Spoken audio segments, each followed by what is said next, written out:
नमस्कार, स्वागत बा आप सभी दर्शक लोगन के। तक खबर बा भोजपुरी के हिट मशीन खेसारी लाल यादव और मेघा श्री के फिल्म बोल राधा बोल के बारे में, जो ना के सेट पर से एगो और नया पिक निकल के सामने आयल बा, जो कि आप लोग सामने स्क्रीन पर देख सकतानी। जी हाँ, ई पिक के खुद हिट मशीन खेसारी लाल यादव जी और मेघा श्री जी भी शेयर कैले बाड़ी। बोल राधा बोल फिल्म के ई लाजवाब फोटो हर जगह पर वायरल हो चुकल बा और ई फोटो के साथ साथ कुछ संदेश भी बा, जो कि आप लोगन के पढ़ के सुना देतानी, जो कि खेसारी जी लिखले बाड़े।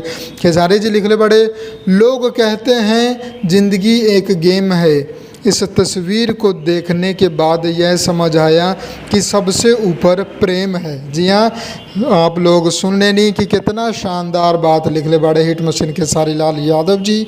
तो बहुत ही शानदार फोटो बा, बहुत ही तेज़ी से फेसबुक पर वायरल होते रहे, तो सोचनी आप लोगन के भी अपन यूट्यूब के चैनल से दिखा दी। अगर अपडेट पसंद आयल बा तो लाइक करी। ऐसा भी बहुत सारा फोटो पहले भी आ चुकल बा, आगे भी आते रही। शूटिंग के वीडियो सब भी लेके आयल बानी, वो जाके आप लोग जरूर देखी। लिंक डिस्क्रिप्शन बॉक्स में बा। हम मिलम आप लोगन के नया वीडियो में। तब तक खातिर जय हिंद, जय भोजपुरी, प्रणाम।